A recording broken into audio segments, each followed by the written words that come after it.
All righty, here we go, guys. Good morning. Welcome to the Cherokee County Council PTA General Meeting. My name is Catherine Shook, and I am one of your co-presidents for council. My fellow board members are on this call today, so please say hi and who you are. Lori Burton, I'm your other co-president. Scott Steinbrenner, Vice President 1. I'm Emily Trembeth, Vice President 2. Tiffany Hairgrow, your secretary. I'm Marilyn Reedy, treasurer. We also have our, there she is. All right, our parliamentarian. Okay, all right. So thank you for adapting and joining us virtually this morning. I would like to remind everyone that this is a meeting of the PTA. Only members of the PTA may vote. So if we do a verbal vote or nomination, please identify yourself when you speak. I am pleased to call this meeting of the Cherokee County Council PTA to order at 9:09 a.m. Our first order of business is to establish quorum. Our secretary, Tiffany Hairgrow, will now determine if we have quorum. Yes, there is a quorum present. There is a quorum. So we will only be able to take official action if quorum is present. While we did all that. So Tiffany said yes. I'm going to scroll down my script.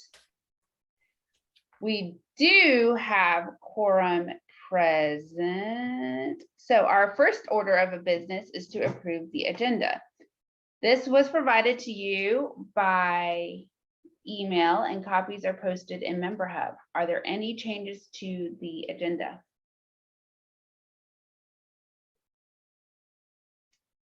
Hearing none, then may I have a motion to approve the agenda?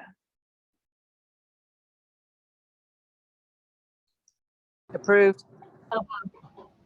Thank you. Who was that? Who Is spoke? that Amanda? It was Alana. Alana. Thank you, Alana. Alana Bassett. May I have a second? A second. Approved. Okay, we have Ann Gazelle who seconded. All in favor, please say aye. Aye. Aye. Aye. All opposed, please say nay. Then our agenda is approved. Thank you all.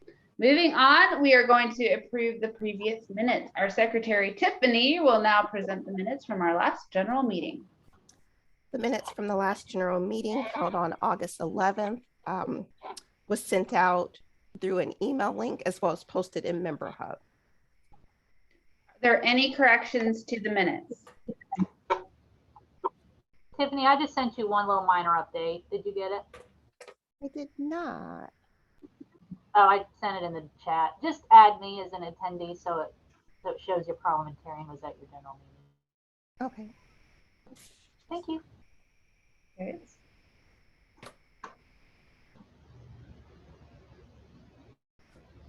All right, is there any more discussion or changes?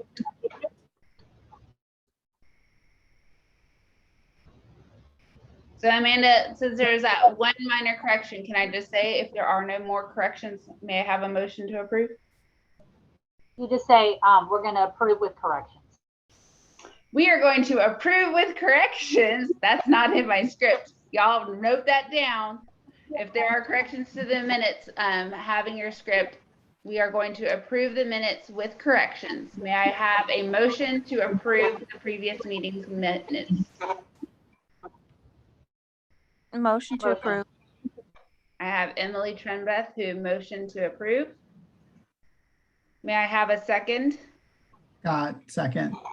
Scott Steinbrenner is seconding, you know what I'm trying to say. All right. All in favor, please say aye. Aye. Aye. Aye. Aye. All opposed, please say nay. Hearing no opposition, the minutes will be filed for audit. Thank you all. All right, our treasurer, Marilyn, will now present the treasurer's report.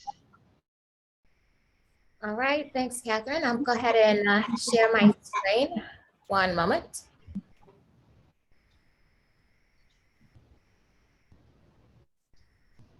All right, can you all see the September report that I am sharing? No, I see eRepublic. Oh. Hold on. Nobody look. Hang on 1 second. Let's try this again. How about now? Hey, there it is. All right, awesome. Sorry, I have too many monitors open.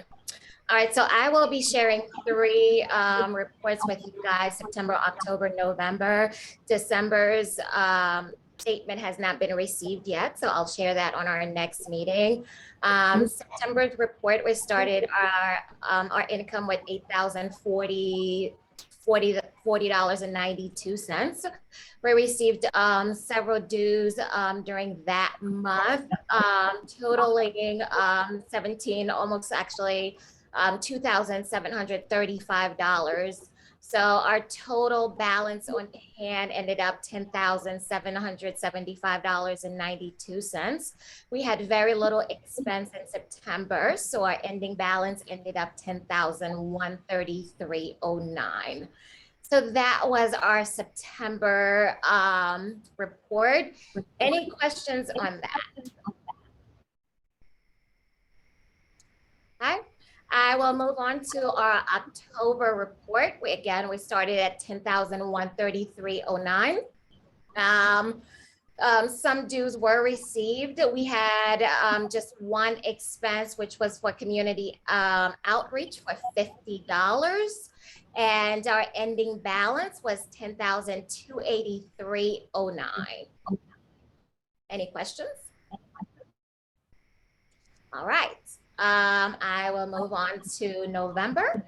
November was also not a lot of changes. We just had a bank fee for $3, which was new for us. Our bank started charging for a paper statement, which I have removed because we can pull those online, so we don't need the paper statements.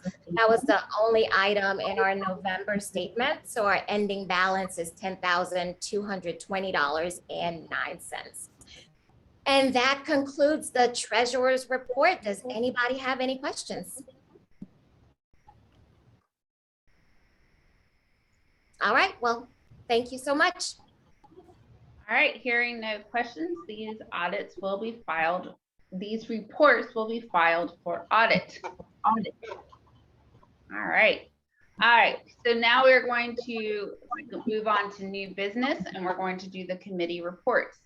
The PT, well, I did not fix that. So in our committee reports, we have some reports of the committees. We have membership right now, which is Lori.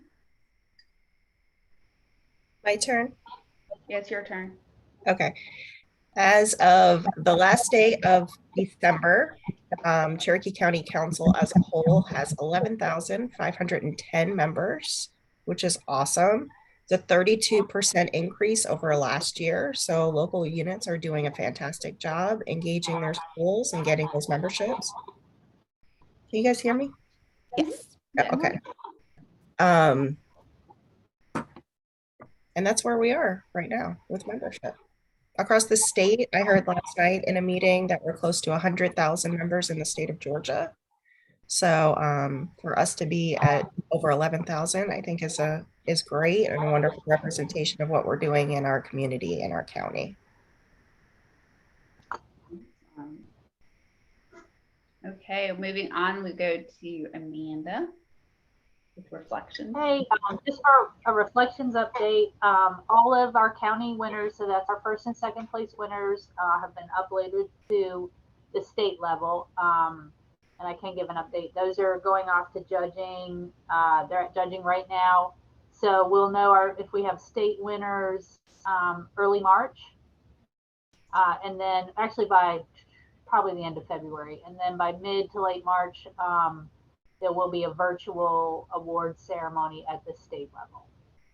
So stay tuned on that. As I get that information, I'll push that out to our local reflections leaders. But we did a great job this year. We have some really impressive art this year.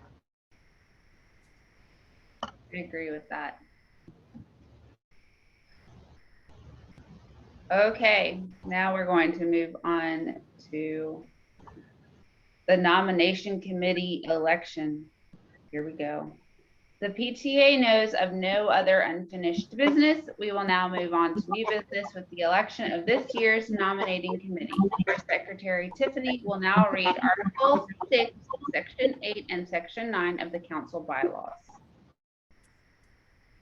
Based on Article 7, Section 8, and Section 9, there shall be a nominating committee comprised of 3 members and 2 alternates who shall be elected by this council PTA at a regular general membership meeting at least 1 month prior to the election of officers outlined in Article 7, Section 3. No 2 members shall be from the same local PTA. The following shall govern the nominating committee. A, the nominating committee shall elect its own chair. B, the nominating committee shall send the list of nominees to the members of the council board of directors and to the president of each member association at least 15 days before the annual election in March, at which time additional nominations may be made from the floor. C, only those individuals who have met the qualifications as outlined in Article 7, Section 5, and who have signified their consent to serve if elected shall be nominated for or elected to such office. And D, the president is not eligible for election to the nominating committee. Thank you, Tiffany. We need 5 members.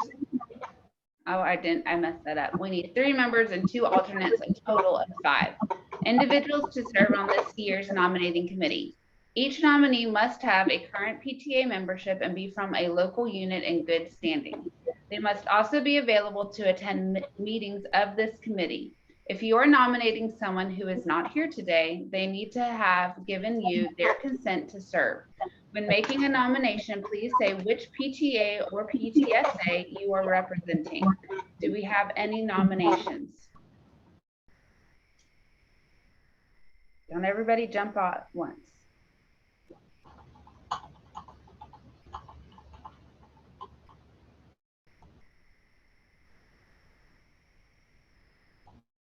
Thank you, Amanda. You can self-nominate. So if you would like to serve, you can volunteer yourself.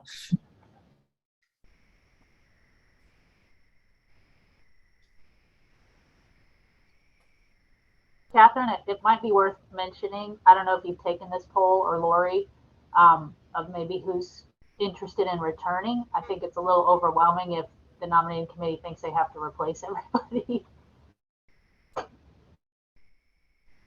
We've taken the poll, but we've held it to ourselves. Oh, okay. All right. So we don't know. We just threw it out there. But yes, don't worry. Out of all the committees, y'all, this is like one of the easier ones to be on. Only Lori and I can't be on it, so we do need help. I'm gonna start nominating people. It's generally 1 or 2 meetings, usually via Zoom. It all can be done virtually through email and Zoom and phone calls. You don't have to worry about, meeting face to face with anybody. And it's so that you all can put forth the best people to lead county council next year. So. Hey, this is Chanda Schwab with Mountain Road. I'll do it. Thank you, Chanda. Oh, thank you.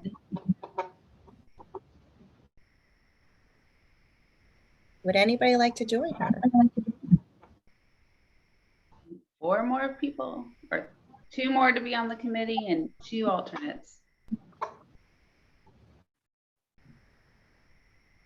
And the alternates only have to be involved if one of the main nominees cannot fulfill their duties.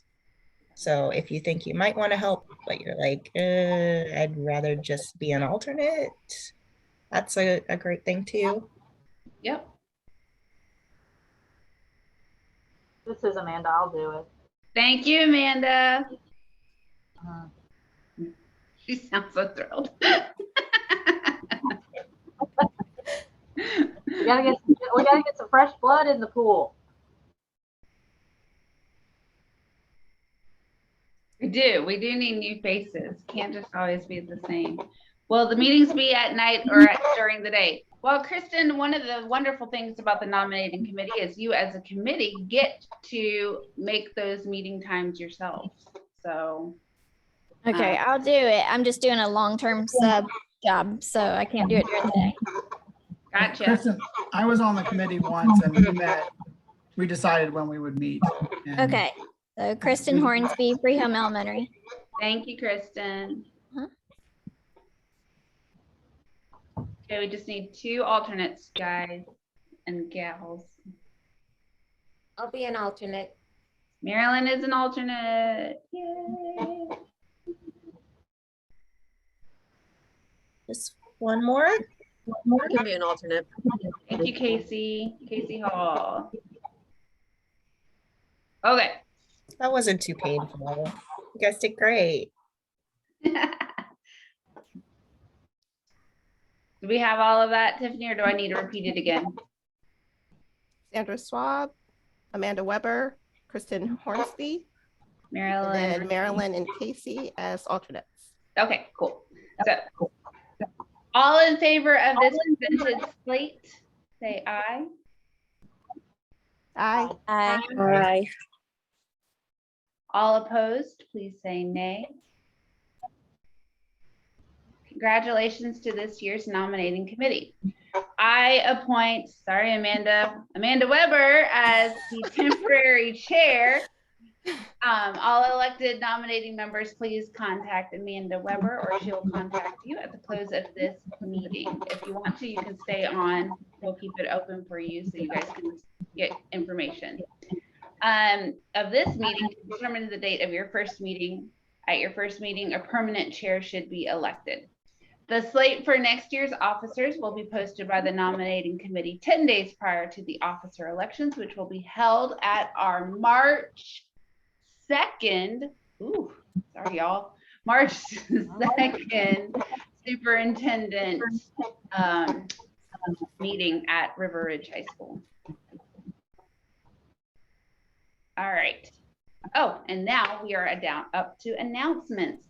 So announcements are, we do have the February. I have one. You have one more committee. Oh, do you have an update? We didn't hear from you, so we just were like, oh, Emily doesn't have an update. I do. I just wanted to give my quick the DEI committee update. Just quick. Yes, go for it. Thank you. We just have been in a little bit of a holding pattern due to the tense climate of this area, pushed back a little bit against the idea of diversity and inclusion.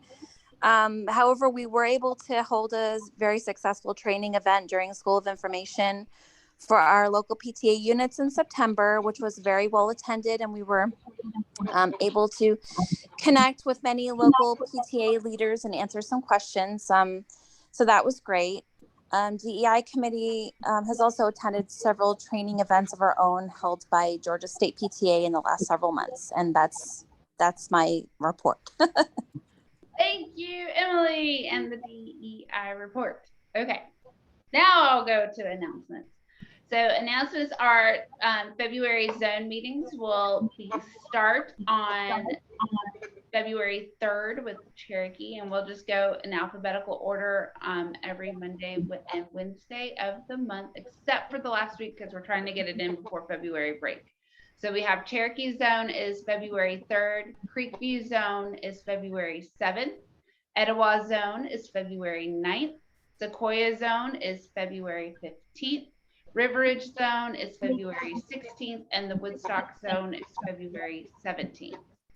Like I said above, at the nominating committee, March 2nd is our third general membership meeting, which has the election and our spring superintendent roundtable.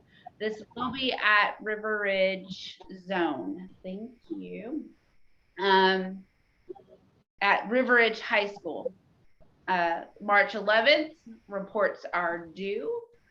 April 20th will be our spring D13 conference. That's from 7 p.m. to 9 p.m. That will include a fee, and District 13 will announce the place and all of that stuff here soon. May 5th is our final general membership meeting. That it will be the new officer welcome, the end of the year, and the end of the year wrap up. If we are allowed to do it in person, it will be at the main CCSD auditorium at the Bluffs. And this concludes. Can I add something real quick? I'm sorry. Go for it. Just for announcements, because it was mentioned in our council president meeting with the state last night, just for people to put it on their calendars and be prepared ahead of time. CLT, which is the state training that happens every year. I strongly encourage everybody to attend that, especially new officers. That's going to be June 10th through 12th this year. It is in Columbus, Georgia. As of right now, they are planning it for in person. They'll keep us updated on that, but I just wanted everybody to have an opportunity to get that on their calendars sooner than later. So that's June 10th through 12th. Thanks. That is something we do highly encourage everyone to attend, especially your new officers. So it's great training, and it's fun hangout time too. You'll get to see some of us in person. We like to party sometimes. All right, so may I have a motion to adjourn this meeting? Motion. All right, we got 2 motions from Lori and Amanda. May I have a second? Second, Alana Bascom. Thank you, Alana. That was our second. So if all in favor, please say aye. Aye. Aye. Aye. Aye. That was like 3 ayes. I'm Aye. assuming we're all okay. Aye. I mean, we could keep going. I just don't have business, people. All right, this meeting is officially adjourned at 9:30, but don't go anywhere because we are going to start our training. Yay! And I'm turning the table over to Lori. Oh, I'm first. Okay. Let's see. I am not tech savvy. I appreciate everybody's patience. Okay. Let's see.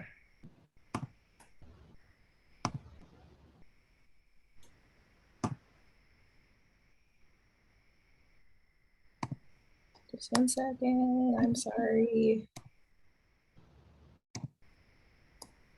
Can everybody see that? Nominating committee and elections? Yes. Okay, yay.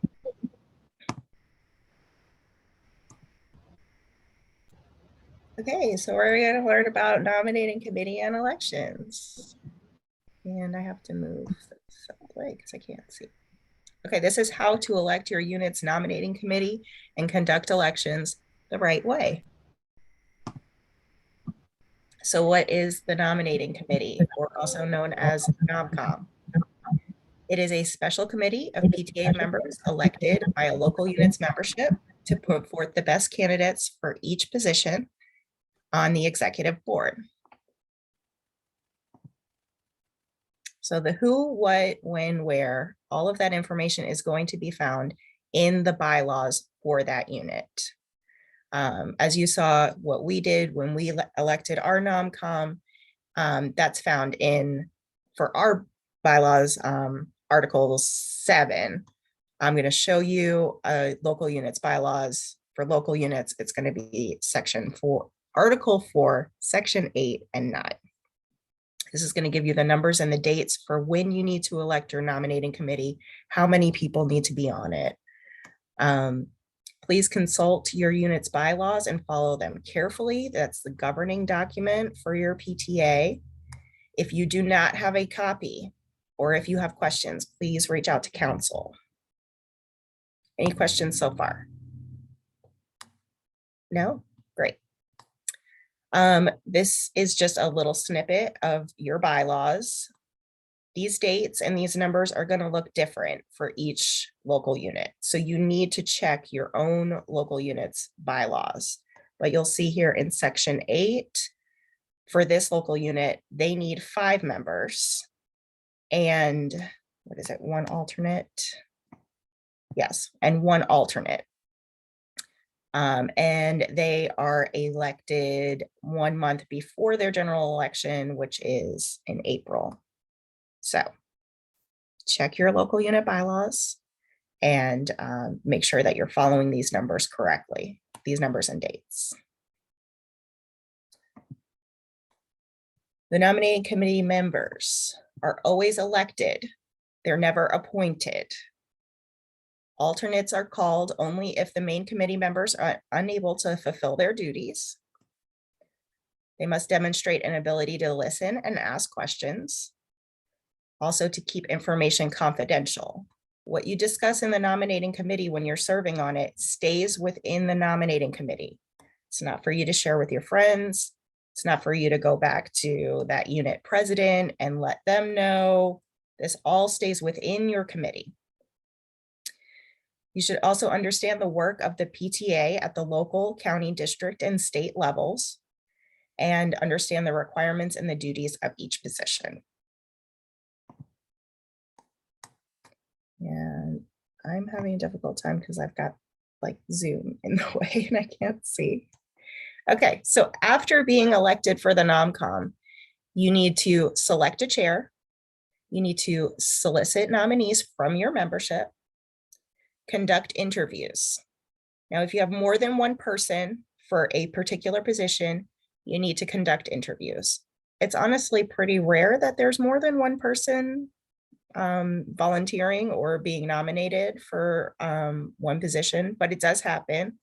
And you want to make sure that you're not being impartial. So you need to ask the same questions of each person, each nominee for a particular position. As a committee, you're going to discuss and vote on the most qualified candidate for each position. The vote is based off of the majority of the committee. It does not have to be unanimous. So everybody does not have to agree on who they're putting on the slate. It just has to be a majority. You're going to prepare a written report and sign it by the majority of the committee. The report must be shared with the general membership at least 10 days prior to the election. 10 days is for local units. For council, it's 15 days. Once the report is read, the committee is dissolved and all documents except the report should be destroyed. Any questions so far? Or it's not a question, I just have an additional statement. Sure. I know we've seen where folks are interested in the board, but they're pretty flexible with what position they want. So we've held interviews anyway, just for everyone, just to give them a chance to ask us questions, but also, you know, see, oh, that person might be really good in this role versus this role. So I just wanted to throw that out. Yeah, absolutely. If you've got interest coming from people, you definitely want to engage in that.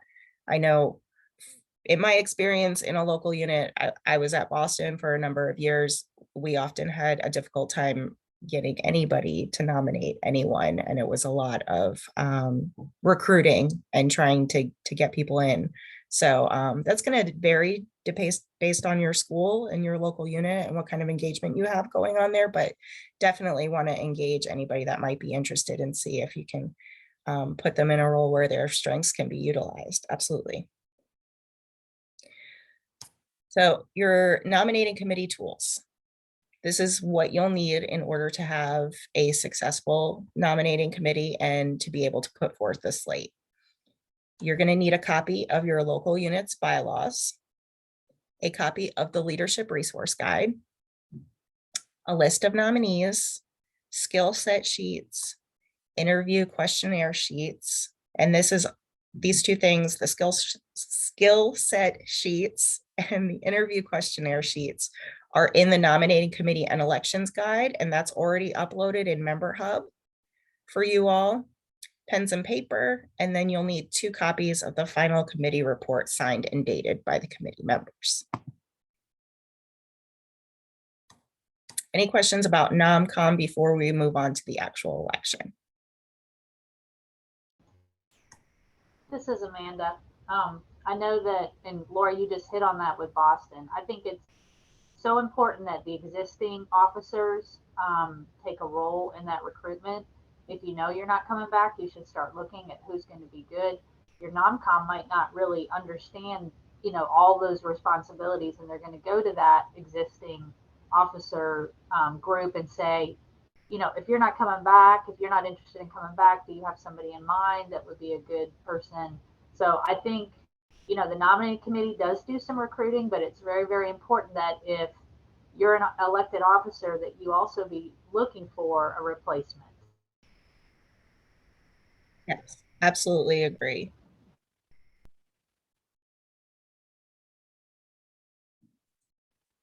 And to piggyback off that, I know we've in the past tried to have at least one. We usually had someone at our school that's aging out, 5th grade, going off to the middle school.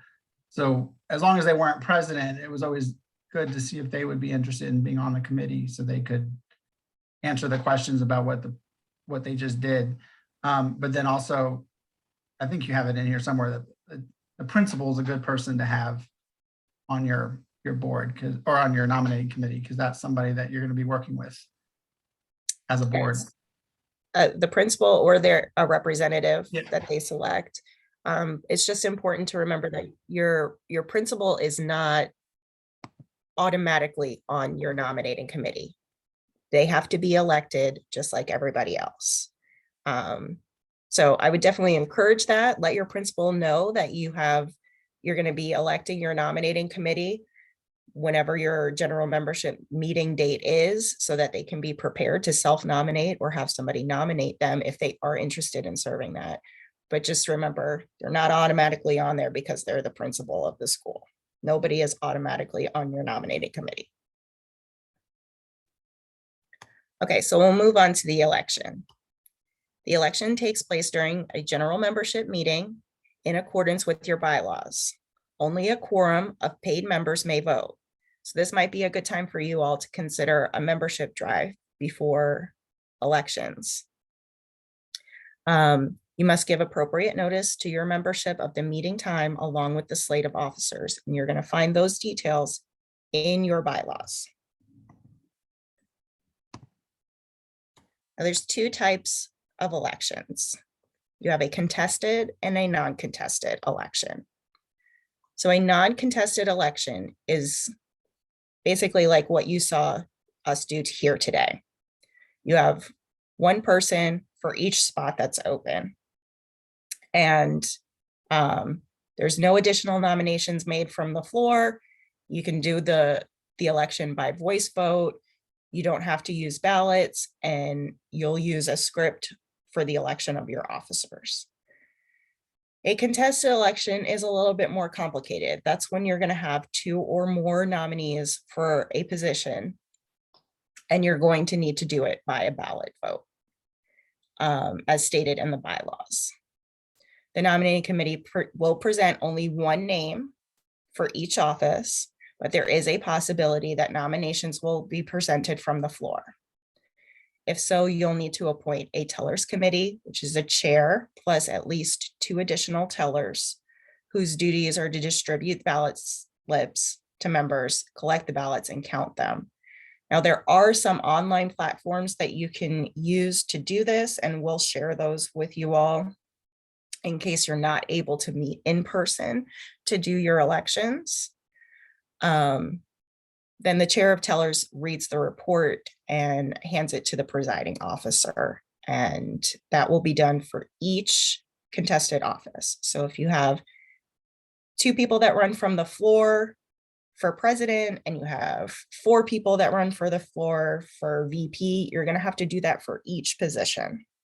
Does that make sense? I hope. So you want to be prepared. Your secretary should have the membership list or member hub accessible so that they can verify everyone is a paid member that will be voting. You want to have printed ballots ready ahead of time if the meeting is in person, and go ahead and secure an online voting platform if you're doing it virtually. Your parliamentarian should be in attendance so that you can consult them if needed. And if you don't have a parliamentarian and you think you may need additional support or counsel, please reach out to any of us at council. We'll be happy to come and join your meeting if you think you'll need any assistance. But remember, you've got this. And that's the end of my presentation. Lori, I have a question. Yes, ma'am. I saw in the bylaws, it says that if someone has served 2 consecutive years in an office, they cannot serve again. Does that mean if they've been parliamentarian for 2 years, they cannot be parliamentarian again, or they just cannot serve on the board, period? Well, I'll divert to our parliamentarian, but the parliamentarian is appointed, not elected, which we're talking about 2 different things, I believe. Correct. Correct. Parliamentarian is appointed and is not restricted by that 2 years. So they can be parliamentarian for 10 years, for 5 years if they want to. If they as long as the president appoints them. Yes. Okay. Okay, got it. Thank you.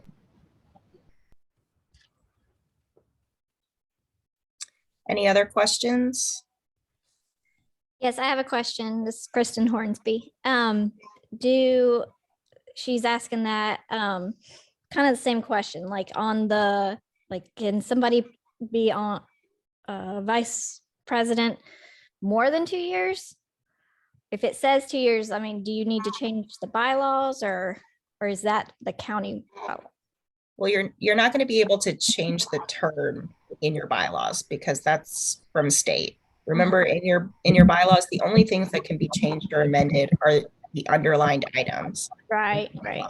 Okay. So if you have served as a vice president for 2 years, but the nominating committee does not receive any nominations for VP, and they cannot recruit or find anybody that's interested in taking on that role, you would stay in that position until you formally resign or until your successor is elected.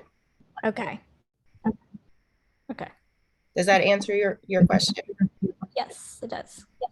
Okay. So relating to that too, so if you have a VP1 and VP2, those are 2 different roles. So correct, yes. that you could switch to the other one after 2 years, or run for the other one, not switch, run for the other one. Yes, okay. And another thing I just want to point out is, even if you are intending on coming back next year to your local unit in the position that you're in now, let's say you've served for 1 year as president and you want to come back next year as president again, you still have to go through the process of being elected. Just because your bylaws say that you can serve for 2 years, you are elected for 1. You have to be reelected for that position by your general membership during an elections meeting. You're not automatically guaranteed a second term. Does that make sense? Cool. And if you guys think of questions after we adjourn, please feel free to email us or ask on Facebook, text, call. We're here to help and answer any questions you may have going into this. It's not as scary as it seems. We just want to prepare everybody, 1, to follow your bylaws. Those are your governing documents, and just to be prepared, whether you're going to be in person or virtual, to have all the supplies that you need so that you can conduct an election seamlessly. That's all I've got. So I'll give it to Scott. Thank you. I think you had the more fun topic. No, reports is definitely more fun. You get an award at the end of that.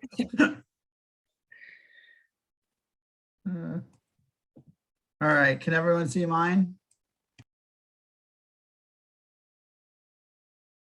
Yep. Yeah, okay.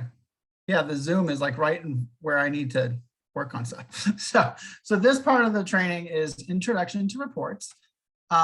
You may have heard these. I'm not sure. I mean, at least in my experience, when I started PTA, the first thing out of the gate, no one mentioned reports. So finding out, you know, a couple months into it, you're like, wait, what? What are reports? So in March, the second Friday of in March, is the deadline to submit reports, basically summarizing what you've done as a PTA and hopefully getting rewarded for all the great work that your PTA is doing. I've enjoyed writing them because I felt like they're a way to just share with others what we've done and a lot of the cool things that we've done. But I know that they feel overwhelming. And we're going to go through each one of the different types today. And hopefully it will be a little less overwhelming. But if anyone has any questions after, you know, council is here to help with that process. So what to focus on when you're writing reports? Your PTA or PTSA's accomplishments, no matter how small. You know, be excited about what you guys have done. Think about how those accomplishments meet the standards of national PTA. And I have in the presentation in a couple slides, just a reminder of what those standards are. So just kind of relate your accomplishments to how it meets a standard. Who in your community deserves recognition? Another PTA member, there's an award called Visionary Award. So, you know, that's a PTA member. Your school nurse, your principal, a teacher, you know, just kind of think of those, start thinking about those now. And then this is just based off experience. I know I've been hit with this, that the format and the requirements of the actual reports, they do matter. And each report has the format requirements, and pay attention, because if it says 7 pages, it means 7 pages. As many reports that get looked at, that's kind of the first way they weed out reports. And I know in the past, I forgot something and unfortunately we didn't get considered for that award because there's one thing I forgot to include. So make sure you are following the reports, but the cover sheet has spacing, fonts, all that information on each report. Okay, so what are the standards of PTA? Just a little reminder, we have 6 standards and they're called the Hearst Family School Partnership. Standard 1's welcoming all families. So here's all 6: welcoming all families, communicating effectively, supporting student success, speaking up for every child, sharing power, collaborating with the community. Just think about what you guys have done this year and how your accomplishments can fit into these standards. I think some of them are easier to come up with ideas like welcoming all families, sometimes collaborating with community. Some of these I felt like sharing power was hard to think about what I've done that contributes to that. If anyone else who's written reports has any feedback, please chime in at any time. I know there's a lot of experience on the calls too. So just a reminder of what each standard is. Welcoming all families is that families are active participants in the life of the school, welcoming, connected with the school and the staff. Here's some ways, if you haven't yet, you can still do some of these. These are just examples. This PowerPoint will be available in Member Hub, so I don't want to bore you by reading every detail because it'll be accessible for you to reference, but it's also in the National PTA website too. Communicating effectively is that families, PTAs, and school staff engage in regular two-way meaningful communication about standard student learning. Supporting student success as families and school staff continuously collaborate to support, a healthy learning environment, development at home and school, and that there's regular opportunities to strengthen their knowledge and skills. Curriculum night, multicultural nights, reading, virtual reading. I know I saw that's one of the schools has that coming up. Those are all great examples. Speaking up for every child, families are empowered to be advocates for their own and other children to ensure the students are treated fairly and have access to learning opportunities to support success. So basically this is advocacy related tasks, or, we often, you do specifics, it's Exceptional Children's Week, that those kind of things can fall into speaking up for every child. Sharing power, families and school staff are equal partners in decisions that affect and inform and influence policies, practices, and programs. This is one where I have a tough time sometimes relating what I'm doing to that one. But here's some examples. And collaborating with the community is that families in school work with community members to contact students, families, and staff, learning opportunities, community services, and civic partnership. All of this is available on the PTA website, the National PTA website. I will make sure to put a link out there, and there's a lot more detail than this slide deck. It actually asks 2 questions, and then you can, which kind of help, oh, what have I done that maybe answers that question? And you can incorporate that into the reports. Anybody have any questions before we actually go look at what the reports are? This was just a reminder of the standard. I'm just gonna throw out there as a English person major / teacher. I would take these national standards, and I'm going to use an English writing term, and chunk them. And so one of the things, I know Scott, you said like sharing power was a hard one. So that one I'll take, and you chunk that, and then really think through 3 things that you've really done to share power. So how have you partnered with, say, the school counselors? That's sharing power. How did you partner with teachers to come up with the best student learning initiative for the school? That would be sharing power. And then I would say you write a paragraph to 2 paragraphs on that. If you chunk all 6 standards, you've got your entire model PTA document written right there. And it's just, I mean, it looks daunting, or it sounds daunting, but it's really not too hard if you take it into chunks and just really think through, and then also think through, what do I have pictures of, and how can I support what I'm saying with pictures and documentation? So if you have all of that, and if you think about it in chunks, and you take maybe a half a page to a page per standard, then you have everything that you need right there for your report. And then you can take those pieces and separate them out to other places that you need them. So you're using one big thing, but you're taking those pieces to fill out other parts of your reports. That's how I've always done it, was I just chunked everything, and then I pulled it together, and then I took it apart, changing a few sentences here and there, but essentially using just always basing everything I did off the national standards and writing. So, and if you need help kind of thinking through those ideas, I have no problem doing a peer review or brainstorming with you guys.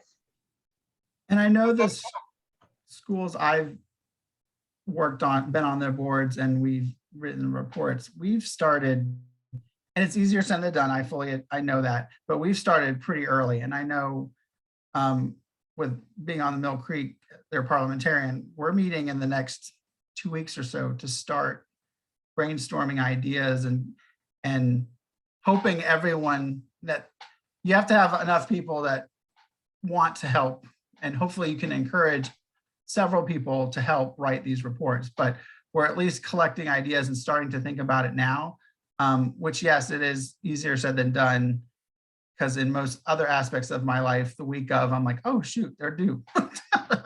But with the reports, you know, we meet pretty early and then just start brainstorming and having ideas and collecting pictures of, you know, just making sure we know what pictures we've gotten from the year. So that's that. And I will just go, unless anyone else has anything on the standards, I was going to go right into the report parts now.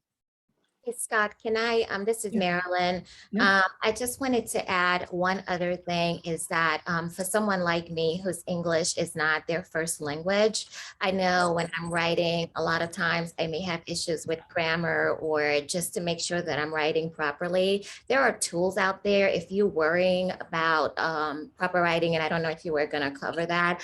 You can do a free trial of Grammarly or Sapling that will go through your entire document and preview it and just check it out for you to make sure everything is written and properly. So you can do a free trial of those items like Grammarly or Sapling, just to make sure it's written properly. So you can definitely try those items. No, I really appreciate that because it's a perspective that I've never had thought about.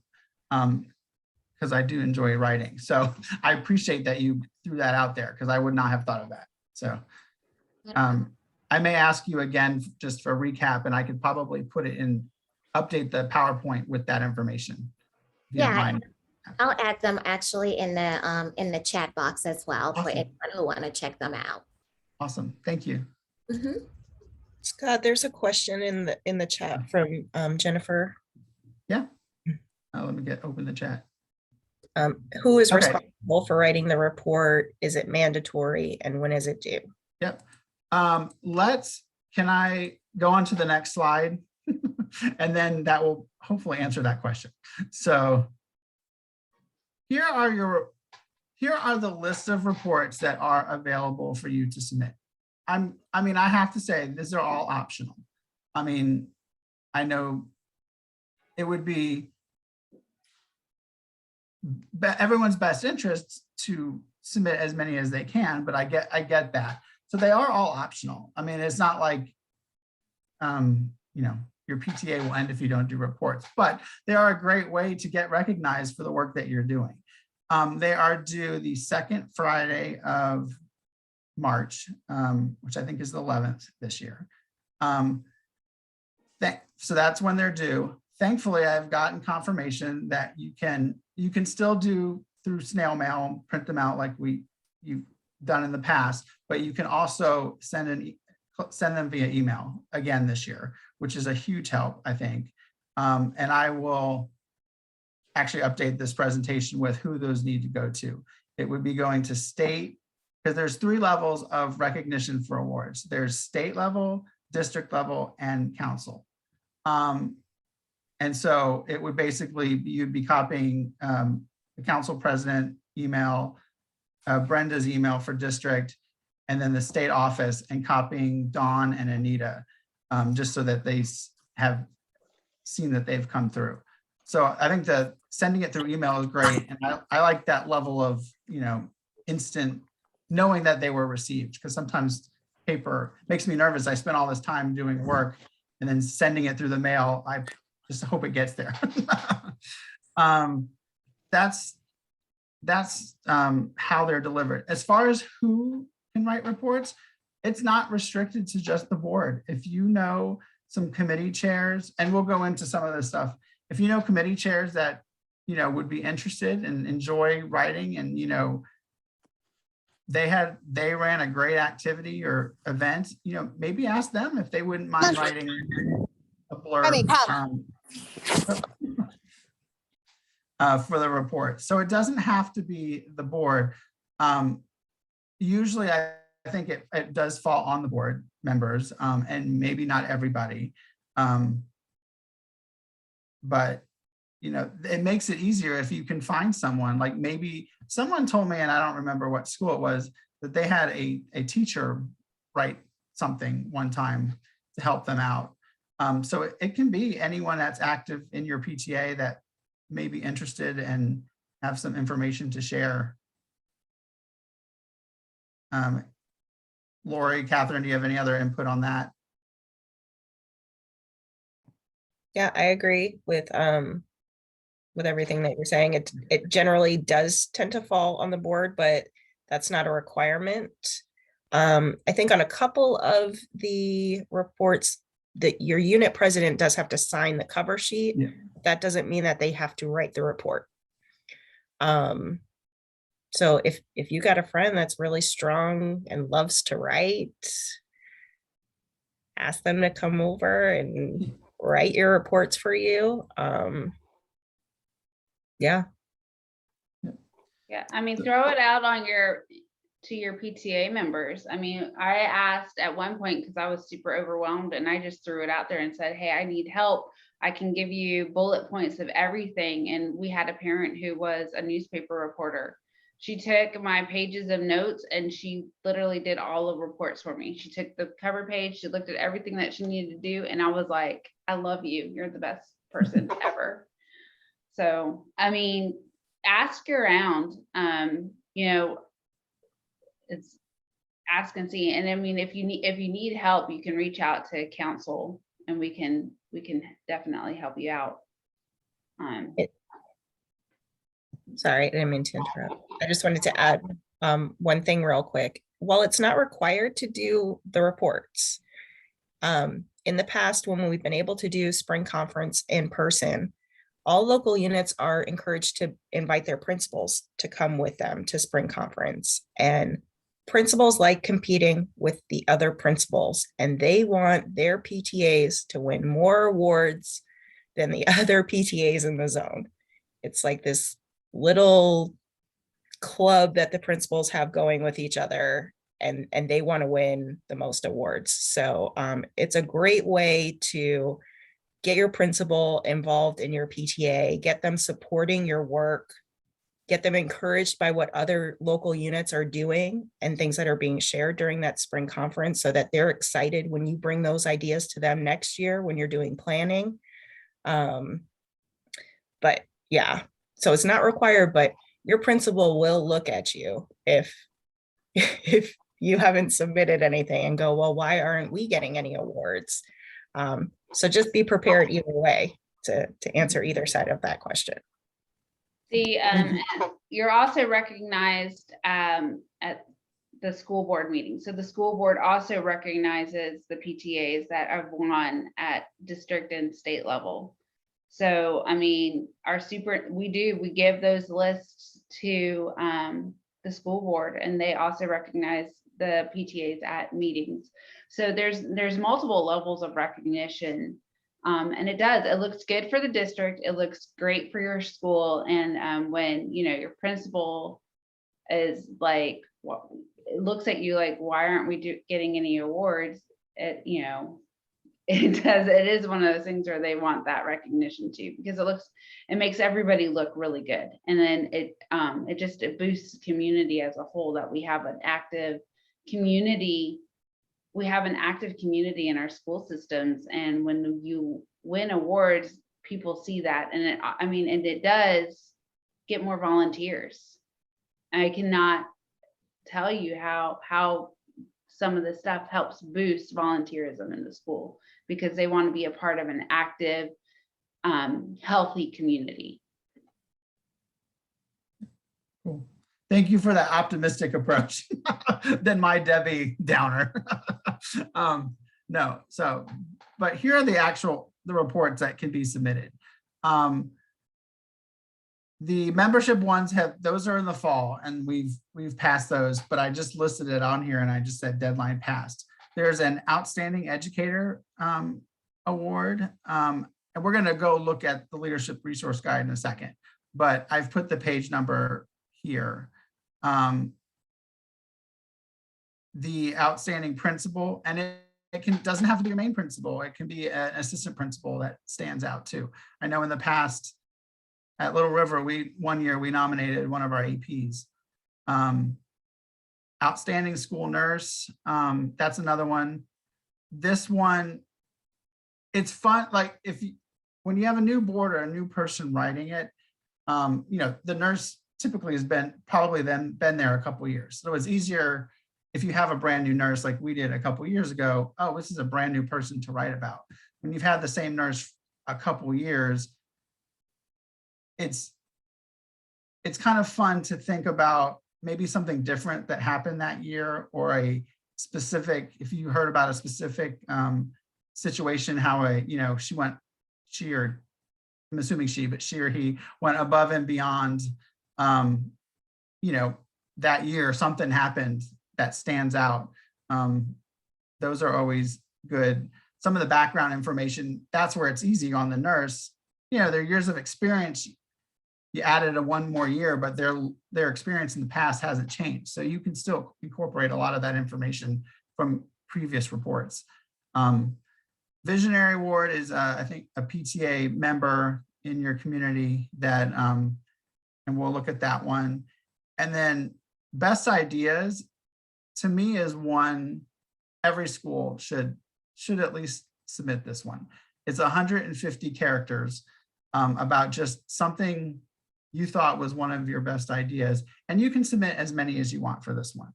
So each time you submit it, it's for one activity, but you can submit 3 or 4 if you're like, this festival we had was so fantastic and we did all this new stuff, write about it. Or even maybe a new process you guys implemented. It doesn't have to be an event. I think one year we used at Little River, we started a staff email from the president a couple of years ago, and that just went to the staff every month about what was going on, who the contact at Little River was. And, we included that because that was a new process. That wasn't an activity that the entire community was a part of, but it was one of our ideas that we had to make communication with the work better with the staff. The 3 big ones are the Hearst Family Partnership, and that was those relate to what we just showed for each of the 6 standards. I'll go into more of those in a second. The model PTA is a checklist. A good portion of that model PTA is stuff you had to do for the standards of affiliation. So if you have those dates and the signed, most of that model PTA checklist is already completed. And then the outstanding local unit, it has a combination of narrative and checklists. A good portion of the narrative comes from your Hearst standards.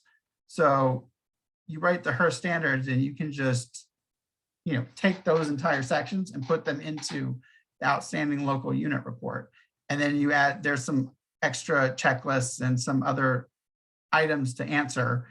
But, a good portion of that Hearst of that outstanding local unit report comes from writing a Hearst report. So, and then this was just a make note for reference, is that there's a master cover sheet on page 200. So that just basically tells which reports you're submitting when you submit it, so they know. I think I've put a link here to the resource guide, but it is on, let's see. All right. Everyone still see the LRG? Okay. I will add a caveat here. Use the leadership resource guide, and then that's available, and it's the 2019 to 2021. I think that's the one that we're currently using. That's correct, right, Lori and Catherine? Okay. I noticed last night, and I need to ask State about it. They have a section called forms, and each of the reports and forms you need are available to download individually. The page numbers are different than they are in the leadership resource guide, but I haven't gone through enough to see what else has changed. The thing I liked about when they were all individually out there is the fields on the PDFs were editable. So you could update this contact information and check boxes and then do like a print to PDF. I'm going to ask State about updating those forms because that was really helpful. But I would strongly recommend using the ones from the resource guide because they're definitely the most current.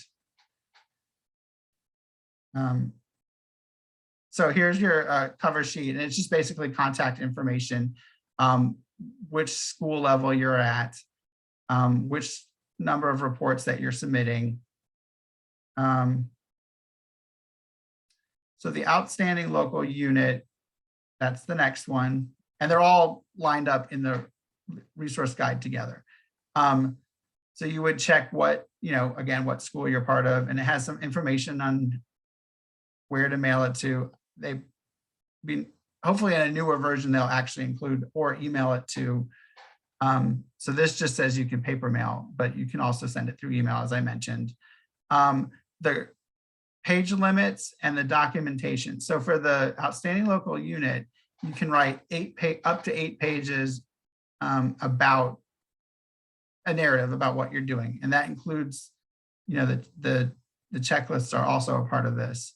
It's not part of the 8, but, and then you can do up to 10 pages single-sided of documentation. So I know we've, in our reports, and I'm using Little River as an example because that's what I'm familiar with, we've answered the questions, but then we've had headers in our documentation and put pictures that tie to that. So if it says like, Hearst and it's like supporting student success, then we put pictures and maybe a word or two of what that event was that related to that. So that when they're reviewed, you can see these pictures support student success. These pictures support collaborating with the community. Have a section for advocacy, and then it shows all our pictures of, maybe our board going to PTA day at the Capitol, and we took a group picture, or screenshots from when we pushed something, and we'll go into that in a second. When we pushed an advocacy item onto our Facebook page, we just took a screenshot of that post, or from our newsletter. So we included all that. And then here's some of each report will have the guidelines as far as spacing and font.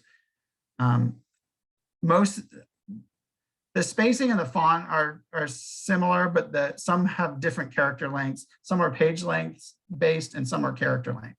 I wish they were all page length based because it's really hard to be like, oh, I have to limit this to how many characters, but we'll go into that. So the outstanding local unit section, the cover sheet has probably, in my opinion, the most to check off, and you have to get some of your dates. These are probably all from your model PTA or your standards affiliation, when you submitted your bylaws and your audit. So it's just date filling and that you've done it. And so you have to do all this. Then you get extra credit on other stuff, like was your officers, submitted to the state by May 1st? Well, that's also a model PTA item.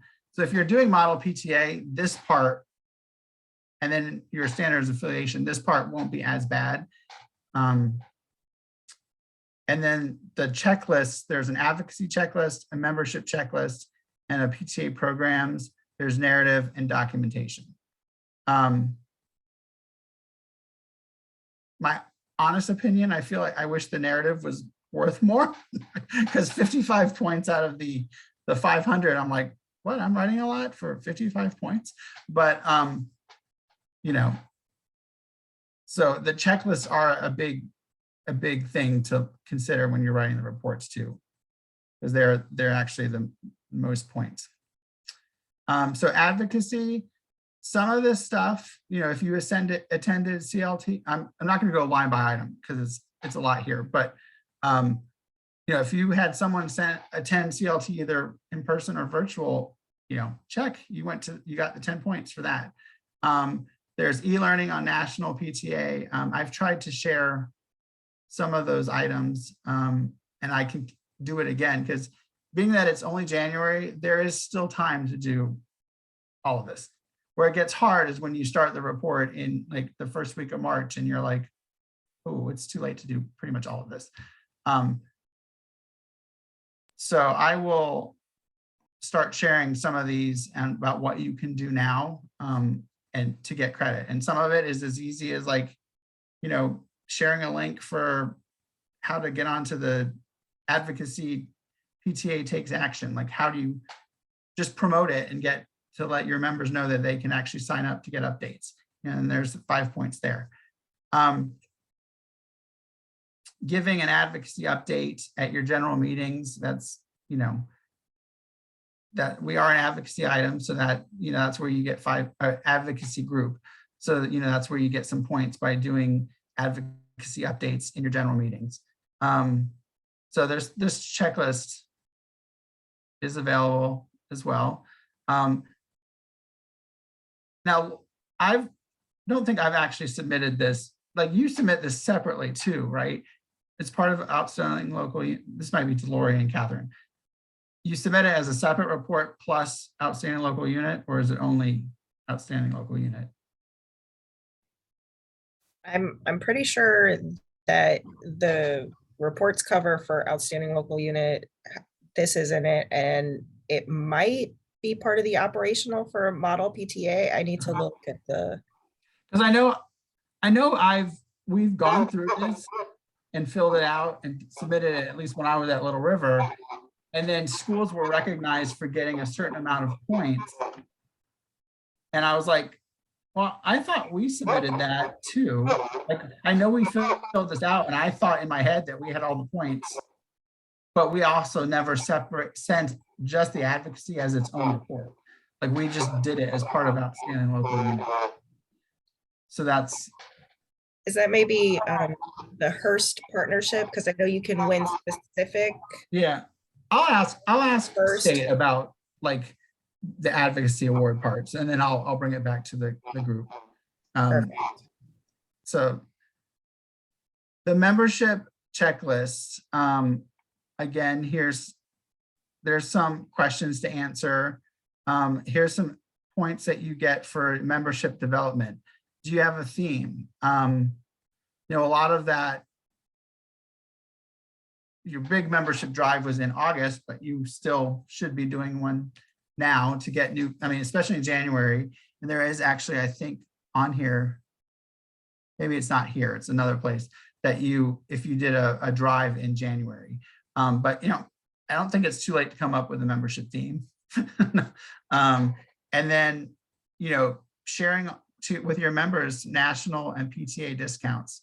I will post information about all of these on the Facebook page like this weekend. Just kind of, here's how you find this, here's how you find this, some ideas just to get people some direction on how to do this. So I'll do that this weekend. And then some of your programs, increasing family engagement, increasing student success, describing data, the Hearst national standards, and then volunteering. So I know from our reports that we've written, our outstanding local unit actually had a section for every one of these. What did we do? Family engagement, and we called it increasing family engagement. And then we wrote a paragraph or two. Increasing student achievement, we wrote a paragraph or two. We basically answered, or at least made a section for each one of these questions. So it was clear to whoever was reading reports that we answered that question. And then this one, when we get into the Hearst Award, is where you can cut from, if you wrote the Hearst report first, you can just copy those paragraphs. You may have to tweak some based off spacing, because this is, I know we found maybe if we overwrote and we copied it all in and you're like, oh, well, now we're up to like 10 pages and that's too much. So we kind of have to paraphrase a little different, edit down. But this part you can take directly from Hearst if you wrote Hearst first. The model PTA is another checklist type item. A lot of these It has the guidelines. To earn it, you have to do 13 out of the 15 on this first page, and then the operational guidelines. Again, probably half of these are standard of affiliation items. So you've done them. So I would go through soon and just, print this off and start initializing it and completing it based off your standards of affiliation document. And then you can just kind of fill in the rest. We have PTA Day at the Capitol, usually is at the end of February. Have they announced it yet? But if it's at the end of February, that's one of the national or state you can go to. If you had a representative that attended the virtual national conference over the summer, mark that down. Attending our School of Information, that's one of them, or workshops. PTA University, I think, was formal. There's national training, but that's what that's considered. So if you do 2 of them, then you can check that box. Attending a school board meeting, if anyone has attended a school board meeting, and now with them being virtual, if you've listened to it, that's attending. So that's helpful. That's where virtual is actually nice, because it does allow more people to participate than maybe couldn't in the past. And then that you just have a communication plan and website, social media. I'm sure just based off some of the stuff I've seen shared, you all are doing this. So get the credit for that. The guidelines, a lot of this is geared towards your family engagement chair. So you may need to rope them in, including like a survey or collecting feedback from parents. I know we at our schools have submitted surveys just like a week long and had the school blasts answering some questions. Sometimes if it gets lengthy, you don't get the response, and we tend to make it a little more, check and answer rather than free form, because parents will find it, it's like just basic stuff. Do you know that we have a website? Are you a PTA member? What was the reason you didn't join PTA? And then we listed like a bunch of reasons, and people could check why they didn't join. And it just gives us good information on, oh, well, maybe this area is something we need to improve upon. But discussing those results among your board, or sharing it to your general public, if you find that, like, depending on what the information is, that could count as discussing and processing the information. So these are all available, and you do have to do all of these. If you have any questions, I did this a couple of times. This one was relatively new a couple of years ago, and so anyone who has questions about this one, please let me know. But some of this you may have to start early, just because it is hard. And this writing the narrative, it's just picking one event and that you've done and writing up to 2 pages, including narrative and documentation. This is where I forgot to actually include that narrative. I said we did it, and I didn't actually include it with it. And so we didn't get the model PTA that year. So that's where it's like, ooh, follow the rules. And then if you're submitting for Hearst, you've done this. So this is just take one of these challenges. If you have watchdogs at your school, or you hosted a parent involvement family engagement program in November, that stuff. I mean, I know we've submitted a Hearst award, so that usually counts for us here.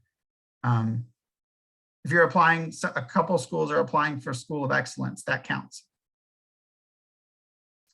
Anything on questions or additional statements on model PTA?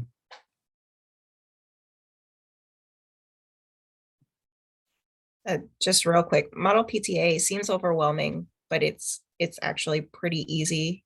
If you're in good standing and you've done what you're supposed to do throughout the year, this is an easy one to get. Yep. And I feel it's even easier this year since half of it was on the standards of affiliation. And you have those dates exactly just to look there and you can be like, oh, we did it on this date.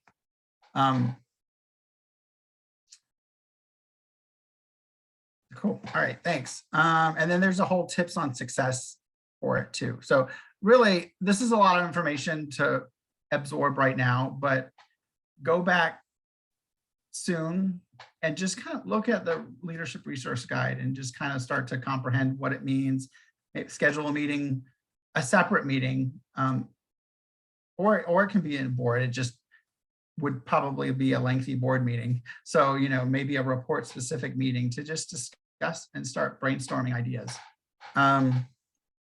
So the Hearst Family Partnership Award, those were those 6 standards that we talked about.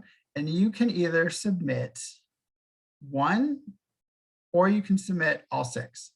And they do give awards for single Hearst, like, you know, welcoming all families, such and such PTA is getting that award.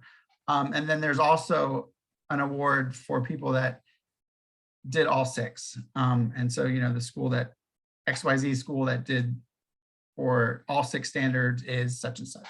So you can do 1 or 6. You know, I don't know any, it may be, I mean, you don't have to write novel, you know, this one actually has 2,500 character limit, which seems like a lot, but it's about, I think, 1.5 pages is what we found. And some of them are easier. I feel like welcoming all families, I probably could have written 4 pages on how we welcome families, or maybe, but some of them I'm like, oh, so maybe it's a little shorter, but you know, so you can do 1 or you can do all, you know, all 6. And then this is where the one, so when you do either 1 or all 6, or that you can actually take that blurb and put it into the outstanding local unit section for Hearst.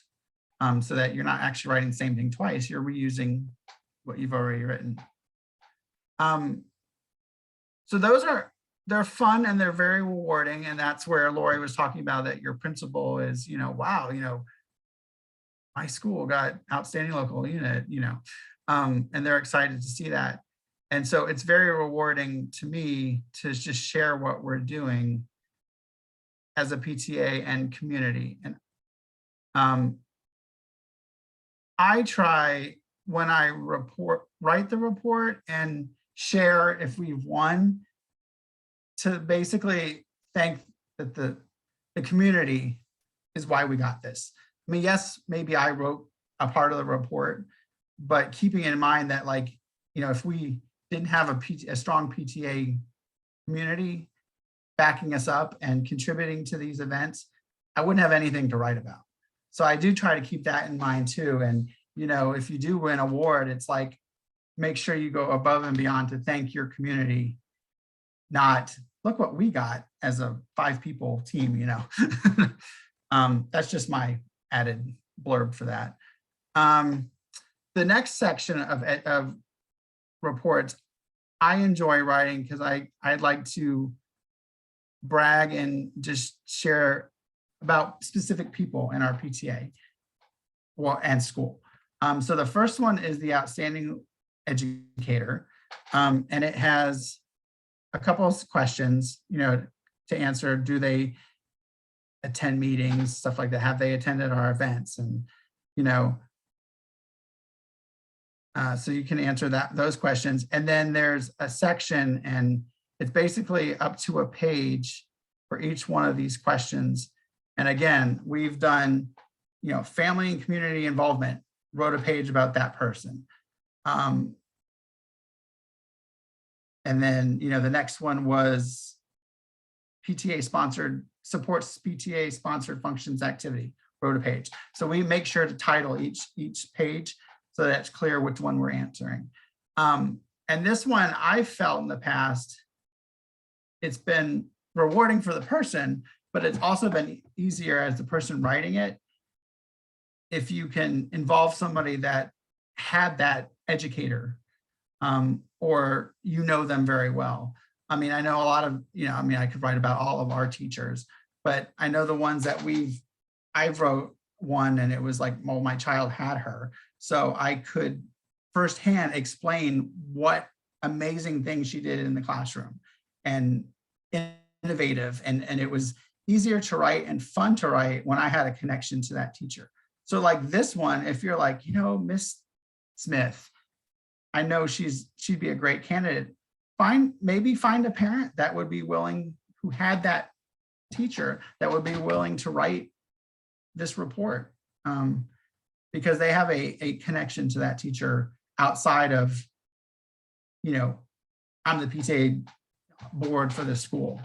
So that's just my recommendation for that one. Outstanding principal, this is one again that can be your main principal, or it can be any of your assistant principals. And then there's just a lot of the information is the same, like they need your name and all that. And then this is just some questions about, do they encourage PTA to receive training, attend council and district state events? Have they participated in activities on a regular basis? If there's one of the principals that hands down does both of these, that's a good one to maybe to target for writing the report about. I know I've always, if it was writing about the same principal every year, it's like, okay, I don't really know what else I can say. But then maybe if we get a new one that has gone above and beyond, it's easier to find and interview the principal and get some information about that new principal or a new AP to add information there. And then again, some checklist items. And then basically it's up to 3 single-sided pages of how they, as a principal, support the standards. And again, we put welcoming families to the school, and then we would write a paragraph on how that principal has done that. And then you can include up to 2 pages, single-sided, of documentation. And then you have to include a photograph and bio of their education, career, awards, and recognitions. And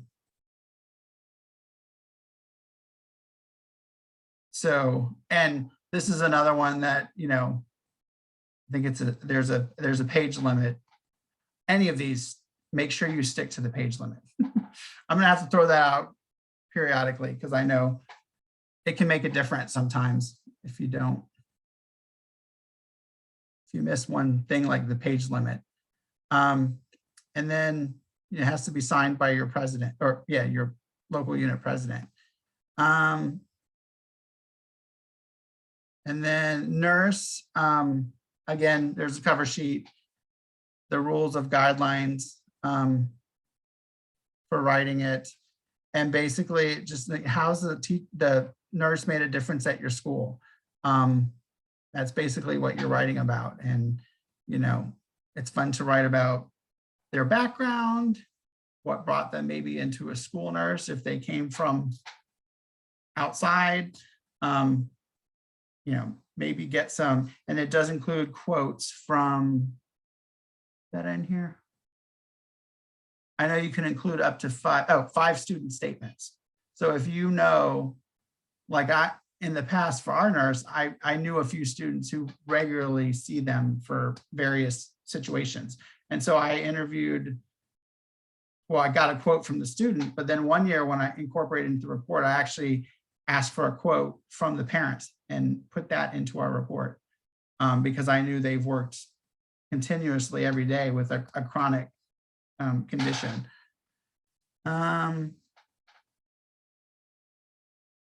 What else? And then I think the last one, so visionary. It's a PTA member or group that has, stood out and there's, let's see, basically, how have they done these things? They've, they've addressed a specific issue or concern at the school, and how have they made a difference.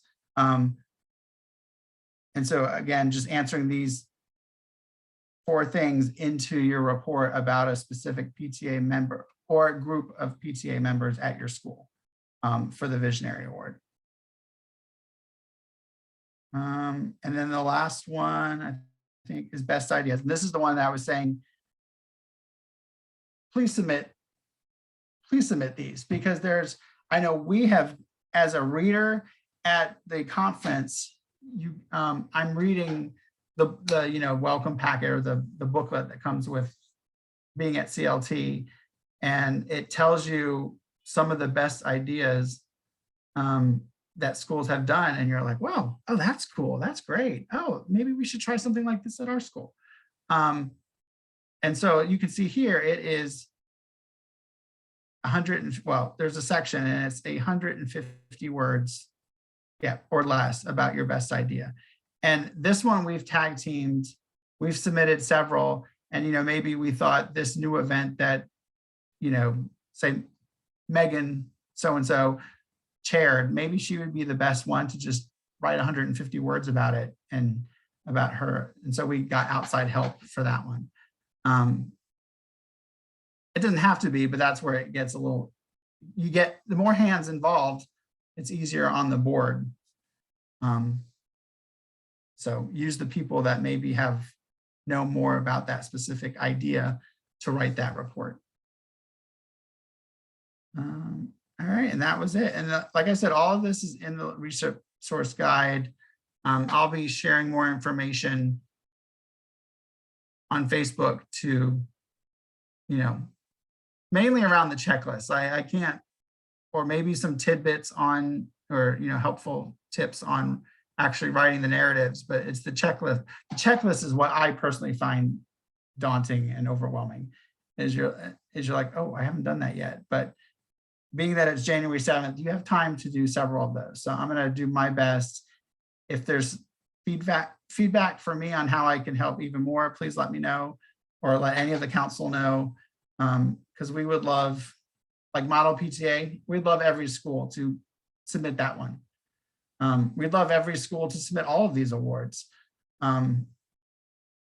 So Catherine, anyone on the board have any other, or it doesn't have to be the board, anyone have any additional input or feedback?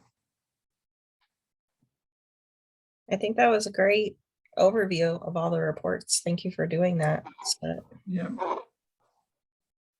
Yes, One thing I will probably do that I haven't, one thing I will do, I haven't done, is I was going to break out each of the reports into its own document, and I'll put that into the member hub. But that just takes time because you have to print each section, only those pages, since the ones that are actually available on the site aren't reliable. So I will do that too, so that when you start writing, you can just go to, oh, here's the visionary, I'll just print visionary. And you don't have to scroll down to resource guide and find it.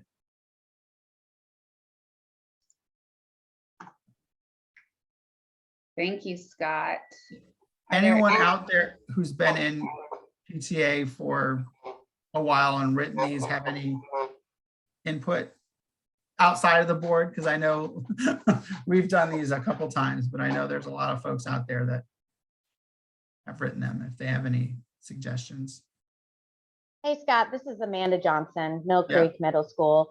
Been writing these reports. I really urge everyone to do at least the best ideas, because that's the easiest. So I can't say enough about bragging on your school. I mean, I know people don't like to use the word brag, but we're saying the good things that we do. And it's so important that the community understands that. Use pictures, take a ton of pictures. Also, I recommend using a resume paper. It can be like beige or something like that colored, just to kind of foo-foo it up and make it look like it's got some zhuzh. Just the normal white copy paper, I mean, yeah, that's great too, and you can still submit stuff on that. but I recommend the beige resume paper. We've always printed our reports on that. It's a little bit thicker and it's just nicer. And I don't know, but it kind of just adds some zhuzh. So that's my 2 cents. But I highly recommend you guys just dive in, write some bullet points under each of these reports and just go for it because they are so good to do. And Lori's totally right. The principals do brag about how many reports and awards they get. They love it. It's great. Thank you, Amanda.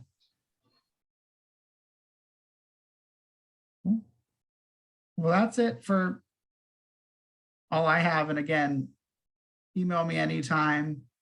And I'll, at least at night, I'll be able to respond. Give me like 24 hours to respond, but I will get back to you. And if there's any feedback or questions, please hit me up.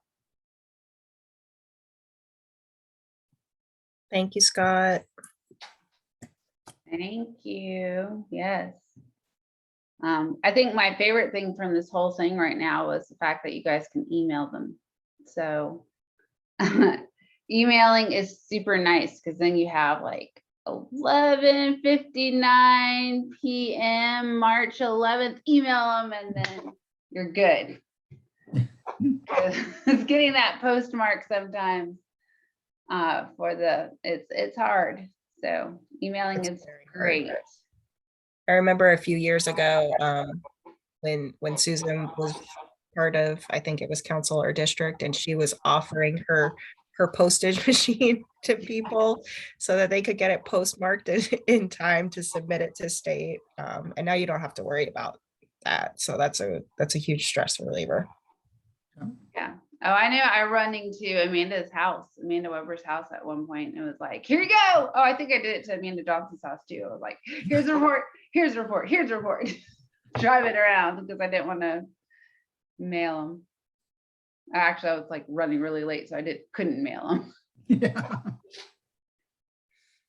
But thank you all for joining us tonight. We do want to give you back, was it like 15 minutes of your morning? Thank you for joining us. If you have any questions, please don't hesitate to ask us via email. You can text, call, or Facebook message the council. We are always happy to help y'all. I'm going to stop recording.